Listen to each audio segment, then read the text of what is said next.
The back row of Stanford University's graduation auditorium, 9:30 in the morning. Sergeant Major Diana Carter sat alone, her Navy Cross glinting faintly beneath her pressed dress blue coat. She had arrived an hour early, not for ceremony, but because this moment mattered more than any medal ever could. Today was her daughter Maya's college graduation, and nothing in this world would make her miss it. She clutched the ticket tightly, the one Maya had mailed with a handwritten note. "Mom, I wouldn't be walking across that stage if it weren't for you. Please be there." But two guards in suits were already approaching her seat. Diana had served 25 years. She'd earned her rank the hard way, through fire, blood, and decisions that still kept her awake some nights.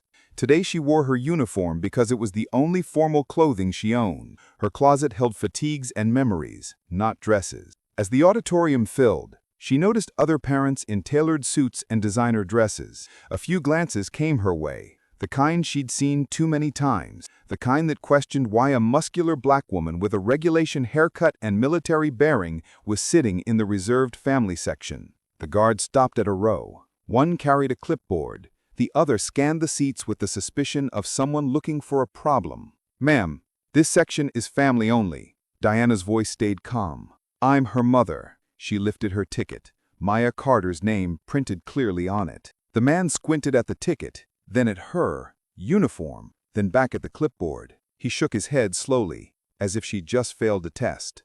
"We need to re-verify this with our guest list. Please step outside while we check." The second guard gestured toward the back doors, his hand resting near his belt. Diana's heart burned, but she stood. Some parents were watching now, whispering. She stepped into the hallway and waited, hands clasped behind her back in parade rest, a habit from decades of service. Minutes passed, 5, then 10. Finally, one guard returned. His expression hadn't softened. "Ma'am, there is no record of you on the verified list. I'm going to have to ask you to leave campus." Diana's hands trembled, just once. Then they steadied. "I fought for this country for 25 years. My daughter invited me. You can't just—" "Ma'am," the guard interrupted, his hand moving closer to his belt. "We don't want any trouble. Please head to the parking lot, now." For a moment, Diana considered fighting it, demanding supervisors, showing her military ID, making a scene. Then she thought of Maya up on stage soon, scanning the crowd for her mother. She turned, shoulders squared, and began to walk. But someone was watching. Inside the auditorium, Maya Carter sat among the graduating class, scanning the rows. She'd spotted her mom earlier. That unmistakable posture, the dress blue she'd worn to every major event in Maya's life. But now, the seat was empty. Maya pulled out her phone. "Mom, where are you?" No reply. 10 minutes passed. The knot in her chest tightened. Beside her sat Corporal Sophia Reyes, her childhood best friend and newly inducted Navy SEAL. Sophia noticed Maya's screen, read the message, and her eyes narrowed immediately. "What's wrong?" asked another SEAL graduate in the row behind them. "Lieutenant Marcus Webb, my mom is gone. She was right there. Now her seat is empty." Sophia's jaw clenched. "Your mom is Sergeant Major Diana Carter, right?" "Yeah. Why?" Sophia didn't answer. She stood, and 5 other SEALs in the row rose with her. Marcus, Jenkins, Torres, Kim, and Rodriguez, all fresh from Bud's graduation, all wearing dress whites. Out in the hallway, Diana walked toward the parking lot, head high but heart heavy. When the guard's hand had touched her shoulder to guide her out, something triggered. The hallway dissolved. She wasn't at Stanford anymore. She was back in Helmand Province, Afghanistan, 2019. The heat was suffocating, the air thick with dust and the metallic tang of blood. Her unit had been ambushed during a medical evacuation. 12 Marines pinned down. No air support, no backup. Her radio crackled. "Shadow Actual, we need immediate evac. We've got 4 critical, 8 wounded. We're out of time." Diana had made a choice that day. She'd stayed. For 6 hours, under enemy fire, she coordinated the evacuation, treated the wounded herself, and held the position until every single Marine was out. She'd refused extraction until the last stretcher was loaded. The Navy Cross on her chest wasn't just metal and ribbon. It was the weight of 12 lives she'd carried out of hell. Diana blinked. The parking lot returned. The California sun felt too bright, too clean, but the memory remained, burning like the metal beneath her coat. "Sergeant Major Carter," a firm voice called from behind her. Diana turned. 6 young sailors in dress whites were walking toward her, formation tight, eyes locked on hers. Sophia Reyes stood at the front. "Ma'am," Sophia said, snapping to attention, "did someone just remove you from that auditorium?" Diana hesitated. "Yes, they said I wasn't on the list." Lieutenant Webb's face went stone cold. "You're a decorated Marine. You have a Navy Cross, and your daughter is about to graduate." Sophia turned sharply toward the auditorium. "Follow us, ma'am." The 2 guards reappeared at the entrance, blocking the entrance. "We told you to leave," one said, stepping forward. Jenkins, the youngest SEAL, moved like a coiled spring. "Stand down.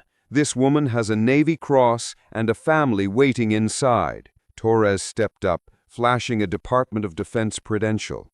"You want to explain to the Pentagon why you ejected a decorated war hero from a public university event?" The guards froze. Diana felt something shift. After years of being dismissed, overlooked, questioned in her own country, 6 young warriors were now standing beside her like she was royalty. Sophia extended her arm. "We've got you, ma'am." Together, they re-entered the auditorium. The audience quieted as the SEALs walked down the center aisle in perfect formation. Sergeant Major Diana Carter walked at the center, flanked by 6 sailors whose presence commanded absolute respect. Parents whispered. Cameras flashed. The dean paused mid-sentence on stage. Maya spotted them. Her eyes filled with tears.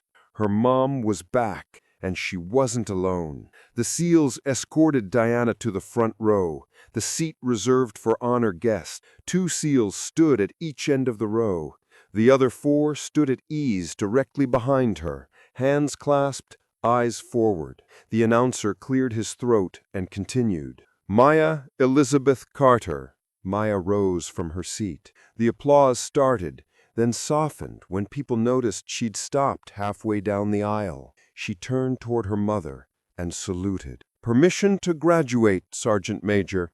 Maya's voice rang clear across the silent auditorium. The entire crowd gasped. Diana stood slowly. Her throat tightened, but her voice came out strong and steady. "Permission granted, Marine." The auditorium erupted. Some people stood, others wiped tears. Even the guards at the door stood frozen, watching in silence as justice unfolded in real time. After the ceremony, reporters swarmed Diana and Maya, but they didn't talk about the guards. They talked about service, sacrifice, the bond between a mother who fought wars and a daughter who fought to make her proud. Sophia Reyes stood nearby, arms crossed, watching with quiet satisfaction. A reporter turned to her. "Why did you do it?"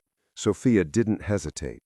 "Because Sergeant Major Carter raised the woman I call my best friend. She served this country for 25 years, and today someone tried to erase that. We don't let that happen. Not on our watch." Marcus Webb added, "Respect isn't optional. It's earned, and she's earned it 1,000 times over." Diana embraced her daughter for the first time in months. "You didn't have to come back," Diana whispered. Maya smiled through tears. "Mom, you taught me to never back down. How could I not?" 3 months later, Diana Carter received an invitation. It was from Stanford University, a formal apology and an offer to speak at the next year's graduation as the keynote speaker. The 2 guards quietly reassigned, but Diana didn't focus on them. She focused on what mattered: her daughter, her brothers and sisters in arms, and the quiet truth that sometimes justice doesn't roar. Sometimes it walks through a door in dress whites, stands beside you, and says, "We've got you." That day, Diana didn't just watch her daughter graduate. She became a symbol not just of pride, but of the battles fought quietly at home, the struggles for dignity, the fight to be seen, and in the end, surrounded by warriors who refused to let her stand alone, she was finally, truly honored.